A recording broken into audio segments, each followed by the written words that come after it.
그녀는 죽기 직전 자신의 작품들을 모두 불태우게 했고 친정에 있던 자신의 작품도 모두 불태우라는 유언을 남겼다.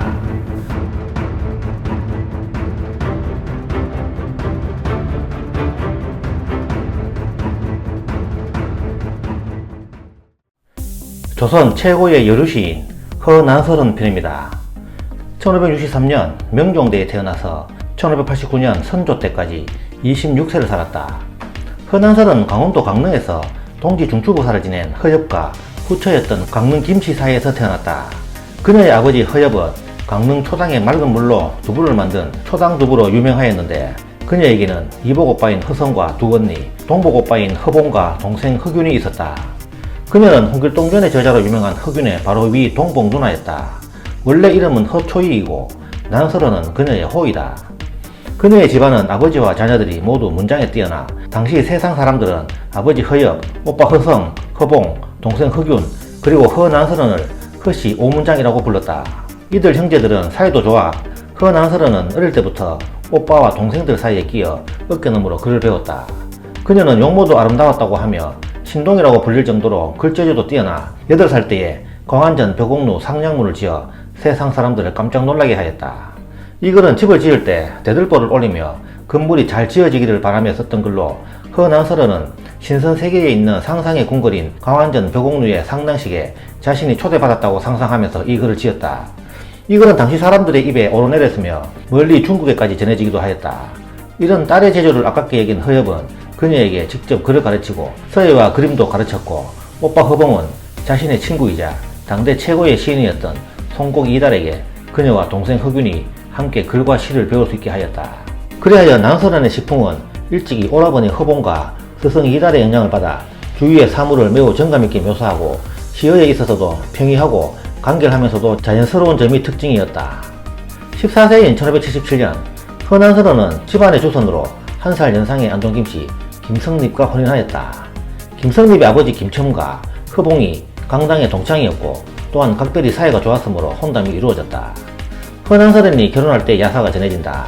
허난설은은 결혼을 하면서 신랑 얼굴을 모른 채 결혼하는 것을 용납할 수 없어서 아버지에게 예비 신랑을 우리 집에 초대해 얼굴을 본 후 결혼하겠다고 하였다. 그러자 아버지는 이를 거절하고 예비 사돈집을 찾아가 예비 사위를 보러 갔다. 이때 허난설은은 남자 노비로 변장하여 몰래 아버지를 따라가 예비 신랑의 얼굴을 보았다고 한다. 그녀는 예비 신랑이 마음에 들지 않았지만 아버지 허엽은 딸의 의견을 무시하고 결혼을 강행하였다. 그러나 그녀의 결혼 생활은 불행하였다. 남편은 허난설은의 재주에 주눅이 들어 밖으로 나돌며 기생집 등을 전전했고 시어머니는 아들이 며느리 때문에 길을 펴지 못한다고 생각해서 며느리를 구박하였다. 허난설은은 이때의 심경을 사시가에서 이렇게 노래했다. 실은 많은 여인 홀로 밤새 잠 못 이루었으니 먼동 뜰 때면 비단 수군에 눈물 자국 마늘이. 남편 김성립이 유생들의 모임인 전모임에 간다 하고 기생집에 가자 허난설은은 남편에게 다음과 같은 편지를 보냈다. 옛날에 접은 재주가 있었는데 오늘의 접은 재주가 없다. 그녀는 이 편지에서 옛날의 접에는 재주가 있었으나 지금의 모임에는 재주가 없고 천만 있다고 비꼬았다. 그녀는 삶의 의욕을 잃고 한 번은 자신의 3가지 한탄을 노래했다고 한다. 첫째는 조선에서 태어난 것이요, 둘째는 여성으로 태어난 것이요, 셋째는 남편과의 결혼생활이 불행한 것이다. 17세인 1580년 아버지 허엽이 경상감사 배설을 마치고 서울로 올라오던 중 경북 상주에서 객사하는 등 결혼생활이 원만하지 않던 허난설은에게 이후 불행이 연속으로 닥쳤다. 그녀는 1남 1여를 낳았는데 둘 다 전염병으로 1년 간격으로 어린 나이에 요절하였고 아들이 죽었을 때 그녀는 임신 중이었지만 남편의 외도와 자식의 잇따른 죽음 등 극심한 스트레스로 유산까지 하였다. 또한 그녀의 친정어머니가 전라도로 여행하다 돌아가셨다는 소식을 들었고 얼마 후 자신의 재능을 끔찍히 아꼈던 오빠 허봉이 율곡 이를 비판하다가 갑산으로 기양을 가는 처지가 되었다.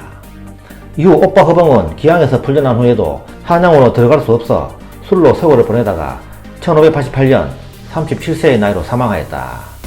아버지가 죽은 이후 자식 2명과 어머니, 오빠가 연이어 죽었고 시집살이 스트레스에 친정이 동인 집안으로 당시 사회적으로도 제인 집안이 되는 등 그녀는 연이은 충격으로 병을 앓다가 1589년 세상을 떠났다.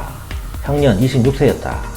동생 허균은 이런 누님을 지켜보며 마음이 아파 마지 않는 오호라 살아서는 부부 사이가 좋지 않더니 죽어서도 제사를 받들어 모실 아들 하나 없구나. 아름다운 구슬이 끼어졌으니 그 슬픔이 어찌 끝나리 라고 애통해했다. 그녀는 죽기 몇 달 전 갑자기 몸을 씻고 깨끗한 옷을 갈아입고서 집안 사람들에게 유언과 같은 시를 남겼다고 한다. 금년이 바로 상구수에 해당되니 오늘 연꽃이 서리에 맞아 붉게 되었다.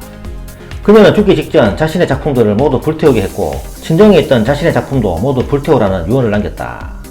누나가 죽은 후 흑유는 강릉집에 있던 허난설현의 시를 찾아 읽고는 유언대로 불태우기에는 너무 아깝다고 생각하여 강릉집에 있던 허난설현의 시와 자신이 기억하고 있던 허난설현의 시까지 정리하였다. 이후 흑유는 1598년 정묘재란 때 원종은 명나라 사신 오명제에게 누나의 시 200여 편을 전해주어 이 시가 명나라에서 조선의 시를 소개한 조선시선에 실려 큰 인기를 끌었다. 이후 1606년 조선을 방문한 명나라 사신 주지번에게 그녀의 시를 전해주어 난설은 집이 명나라에서 간행되어 명나라에서 선풍적인 인기를 끌었다. 그뿐만 아니라 청황제까지 허난설현의 시집을 조선에서 구해달라는 요청을 하였다. 그녀가 죽은 지 18년 만이었다. 이후 난설은 집은 1711년 일본에서도 간행되었다. 1618년 동생 흑윤이 역적으로 처형되고 그녀의 시집마저 불태워지자 그녀가 죽은 지 100년이 지나 그녀의 시집은 일본으로부터 역수입이 되었다. 그녀의 시는 살아생전 조선에서는 인정받지 못하였으나 중국과 일본에서는 그녀의 시를 극찬하였고 그녀는 죽은 뒤에야 시인으로 인정받을 수 있었다. 그녀의 신랑 김성립은 그녀가 죽은 해 바로 재혼을 하였고 4년 후 임진왜란이 일어나 의병으로 일본과 싸우다 전사하였다. 허난설은은 조선시대에 태어난 뛰어난 여류 시인으로 그녀의 시집은 조선 최초의 여류 시인 시집이었고 동생 흑윤에 의해 세상에 빛을 보게 되었다. 허난설은 남성 중심의 조선 사회에서 고부 갈등과 남편과의 불화로 당대의 평가는 부정적이었으나 그녀는 여러 불행을 겪으면서도 끊임없이 시를 쓰며 이를 극복하고자 하였다. 그녀의 작품은 비록 당시에는 알려지지 않아 제대로 된 평가를 받지는 못했지만 결국 죽은 뒤에 그녀의 작품들은 중국, 일본에서 큰 인기를 끌게 되었다.